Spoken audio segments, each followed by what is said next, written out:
reached Hera. Leave a message. This message is for Lieutenant Marroquin Silva. My name is Noah Levinson. I've just been informed by the department that they have placed you and your entire team on administrative leave. I'm sure you're well aware of everything that entails. I wanted to reach out to let you know that as of right now, we have not been given orders to change anything about your arrangements. Should the situation change, you'll hear from us again. I sincerely hope for your sake that this is a temporary setback. If you have any concerns, feel free to give me a call. This is a secure line. Again, this is Noah Levinson with Witness Protection. Stay safe.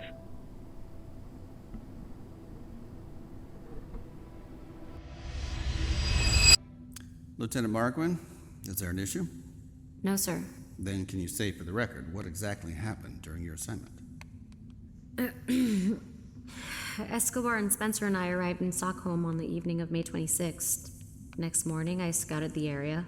Following my initial assessment, and based on the intel we collected, I determined that the best location to execute our plan would be 3 miles from the city center. I'm sorry, is that really necessary? Is she authorized to be here? I was led to believe that this was a covert operation. It is per regulation, Miss Marroquin, that we have a stenographer to keep minutes. And is interrogating me about a mission that I have already been questioned about regulation? Lieutenant Marroquin Silva, while Operation Zeus is a covert operation, the events that occurred during your mission were against protocol. As such, we are required to submit a report. Then why didn't anyone think to make a report?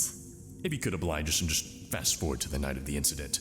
We are very, very busy men and would like to return to our day jobs. The night of our mission, I was stationed on the roof of an apartment building so as to track the targets. Target. According to this, your team was commissioned to eliminate a singular target? Yes. We are all made aware of who our target was and how many there were during our briefing prior to departure. As such, we followed standard operating procedure. We trailed the target and learned the ins and outs of his routine and who he surrounded himself with. I decided to take extra measure of gathering information of his family members' routines to create a more cohesive picture of his life. Did anyone know you had been following the Prime Minister and his family? No, we are professionals, Brahms. We understand the directives that Operation Zeus abides by, including that all assignments be completed in a discreet manner. The night in question, I set up on a rooftop of an apartment building above the point where I was able to scope the area and track movements. Escobar trailed the Prime Minister from a distance of about 0.25 miles east. I had Spencer positioned in an alley adjacent to the street, which was determined to be the best point of attack. At 2300 hours, the Prime Minister and his wife left the theater 2 miles out from where Spencer was stationed. They approached, and I lost visuals on Escobar. Spencer took the shot, all according to plan.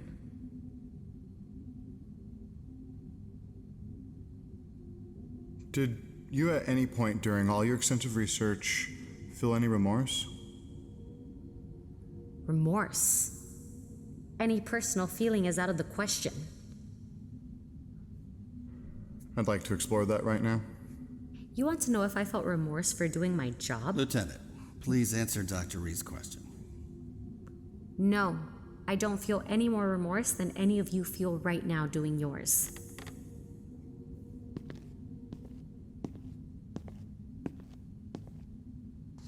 Please take a look at these photos. Do you know who they are? These are the children of Prime Minister Darby. What are their names? Milan, age 9 years old, Frederick, age 7, and Christopher, 11 months.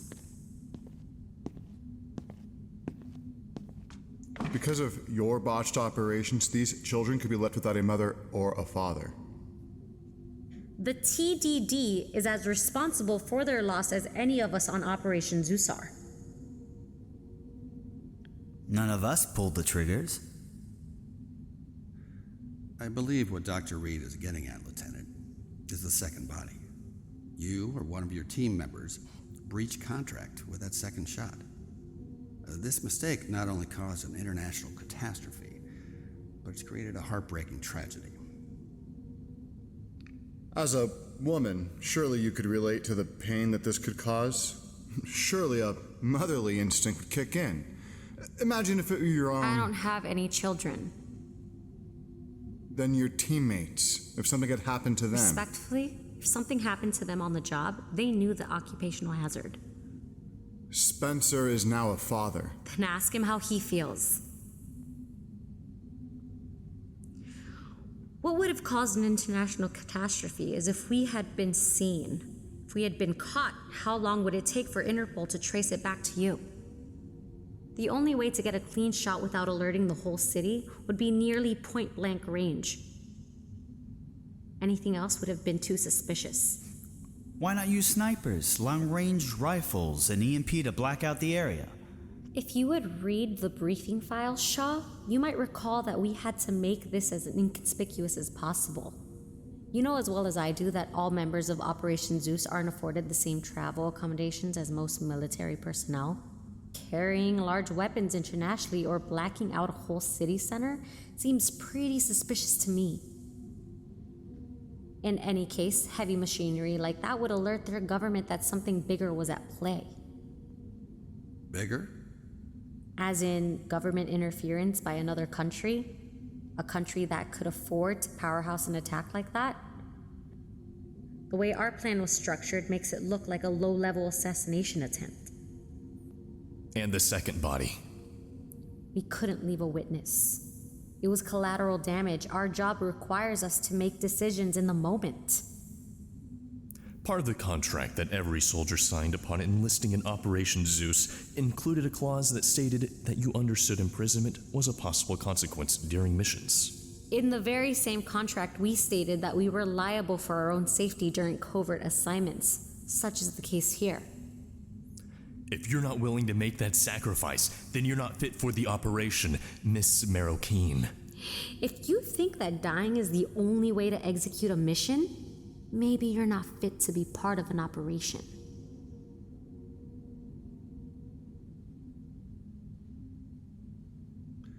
The problem here, Lieutenant, is that you didn't dot all your I's in trying to cover your asses.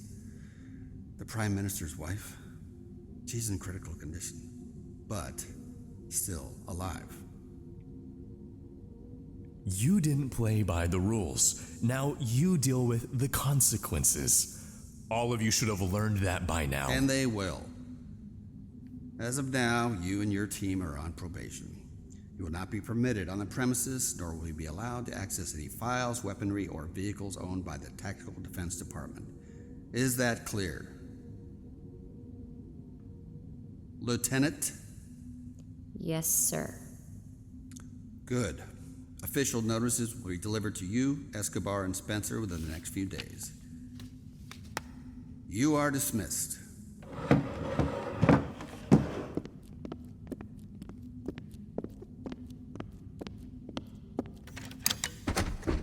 You might want to consider your options, Lieutenant. You and your boys just jeopardized an international operation. The government won't take that lightly. Let me help you out. I don't need your help, Brahms. And you grab my arm again, that'll be the last time you have hands. Now get the hell out of my way.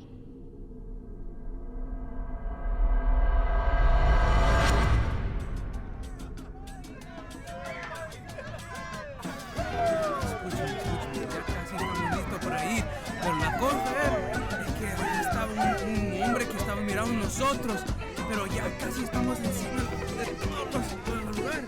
Y pues fuimos adentro de la casa. Pero después de eso, Hey, Mal, where are you going? I'll be right back. Go get me another fucking beer, then.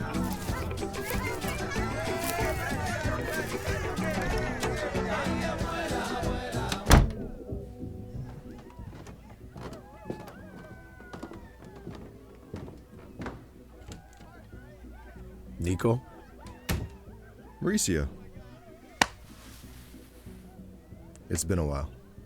Kinda thought you died. I've come close a few times. What are you doing here?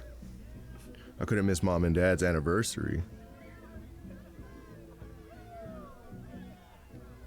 They miss you. Sure. They do. Mom still cries when she tells people that your body was never recovered. She likes the sympathy, Mal. And the attention. The woman would die without it. Stop. You know I'm right. Whatever. Are you on leave or something? The only time you ever come around is when the TDD is giving you a break or if something happened. That wasn't you, was it? Nico, that shit's been all over the news. I've heard. Which one was the target? Darby or his wife? Why couldn't it be both? I don't think the TDD would have sufficient reason to kill the First Lady. And if she were the target, they wouldn't have killed Darby. It would have been a threat, a warning, a type of blackmail. And if both of them are dead, then something went wrong. What did you do? This is for you, Elizabeth. You go to this address and you tell them this is your security deposit box. There's cash. Keep it. I don't want your blood money. It's not blood money. I got paid to work. And it's obvious that it's not money from the TDD. Would you take it if it were? Probably not. You're acting like you're not paid by the same government I am. I'm not. We're funded by the same people. We are both working for the same side. The main difference is that everyone knows about the FBI and not the TDD. The main difference is that you're the government's attack dog. You hunt down whoever they tell you without rhyme or reason. Occasionally with the information procured by the FBI, which is exactly why I am here. There's no leads, Nico. There's no leads, or there aren't any that you can officially tell me about. I'm pleading the fifth. Get off your high horse. I'm asking you because one of your leads led me to this point. And that's the reason I won't do it again. A new mistake won't undo what's already been done. Mal, it can't be over just like this. It's what happens. What do you mean, it's what happens? The TDD let me go over an accusation. An accusation. Are you taking their side? Taking their side? How can I take the side for a department that I'm not even supposed to know exists? Stop fucking around. Look, there's not much I can do to help you. They see you running around doing a job. I put everything at risk too. I can't do it. Not when they'll be watching your every move. What am I supposed to do then? Oh, wise one. Lay low. Don't piss them off. So I just live my life in the shadows then? Maybe you should try living in the sun for once. That makes no fucking sense. What I mean is try living a normal life. That job was never going to last forever. Go do something with yourself. You're out of the fight. For now. I'm not going to let them win this. Hey, Mauricio. Mauricio. You should go. Yeah. Mauricio. I'll go down and get him out of here. Hey, Mauricio.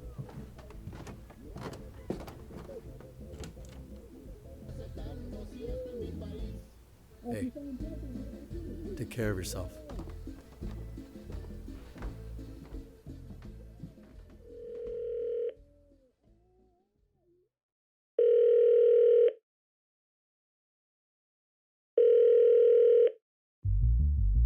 Hello, Lisa Jackson. How's my favorite weather girl?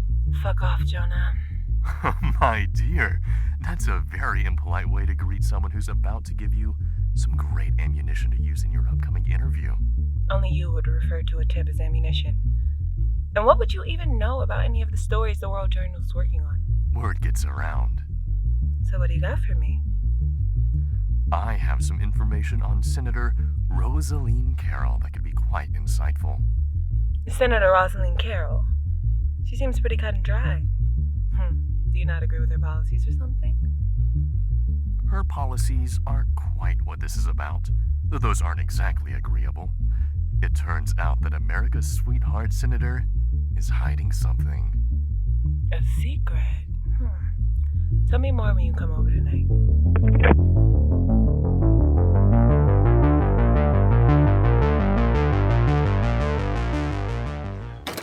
That interview ran far too long. We're behind. What's next on the docket for today, Paula? We have some constituents downstairs waiting to greet you, a Veterans Affairs Committee hearing at 10, followed by the Senate session, a charity reception right after. Then I have the car scheduled to bring you to the Alistair Hotel for an interview with the World Journal. Then there's the debates and votes, and then there's an event at the embassy at 9. At 9 p.m.? Let's get started then. Can you bring the letters to my office? And I'll get started on those, and then Senator Carroll? Admiral Smith. Hold off on those letters. Don't let anyone disturb me. Yes, ma'am.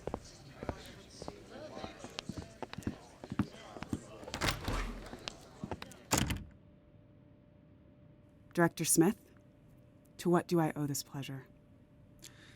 It occurred to me that we haven't had a moment to discuss your contract with the TDD in quite some time.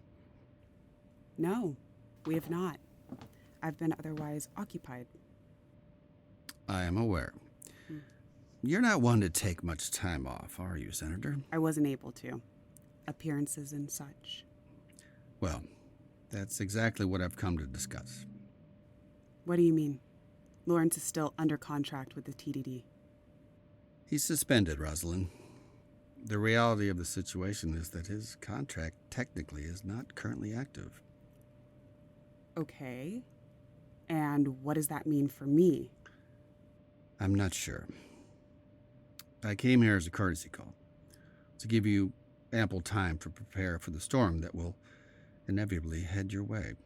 Wait, are you telling me that there's no chance of Lawrence returning to his post? I'm not at liberty to share the discussions of our council. Then why come at all? You're an active participant in the contract. Would I be right to assume that if the contract is terminated, that any protections afforded to my family and I would be off the table? Yes. Any records that were filed confidentially will be made public. It'll only be a matter of time before the truth comes out. It's an unfortunate repercussion of his actions. His actions? I don't see how that's possible when the other members of his squad have testified to exactly what Lawrence's involvement in Sweden was, which was only what your department had assigned him. The department has found inconsistencies with their stories, and as has been observed with many a military unit, the members of that team will go to great lengths to protect their own. And you don't think that my husband wouldn't go to great lengths to protect his family, his own flesh and blood? Ma'am, you've never served, and a good soldier would be loyal to his squad. And Lieutenant Spencer, despite his involvement, is a good soldier. His teammates are as good as his own blood to him, and vice versa. They would betray our department before they would betray each other. While I don't agree with your stance on some matters, I would hate to see your political career cut short over someone else's mistakes. If you hear anything pertinent to this case, you have my direct line. I'd advise that you use it.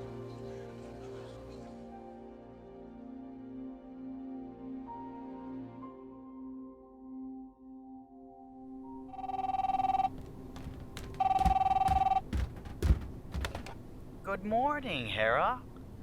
How are you doing? Shah, what do you want? I would think you'd be the slightest bit grateful to hear from me. I'd be grateful for you to just get to the point. I just want to be polite. It'd be polite for you to leave me alone. That's unfortunate, then. I'm calling to inform you that you've been called back to the Tactical Defense Department. But if you would rather that I inform Admiral Smith about your rejection and nullify your contract, I would be happy to do that as well. Where's the assignment? In light of recent events, Brahms and I have been commissioned with assembling a new task force. We need a strategist. Personally, I think it's a great deal. I might even say you'd be upgrading in terms of your teammates. And will I be going out into the field? Oh God, no! If you haven't forgotten, you were suspended due to the fact that you and your team proved your untrustworthiness out on the field. You'll be working on strategy and tactical planning. So desk duty. Desk duty. What'll it be, Lieutenant? Dishonorable discharge or desk duty?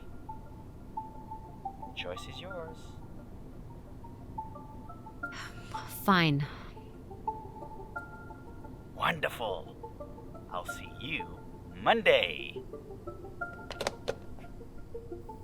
Mortuus Est Origins, Episode 2, To Setting the World on Fire. Starring Phoenix Marroquin, Aaron Steward, Nico Lima, Ryan Padilla, Rhea Ridley, Douglas Olsson, Deniz Boysan, Dan Balcaban, Shayna Jean, Jamie Spector, and Malay. Written and directed by Nick Germain. Audio recording by Malay. Assistant Director and Production Coordinator, Amy Solano. Featuring music and sound effects by Epidemic Sound. Mortuus Est Origins is an original production from Crazy 10 Entertainment.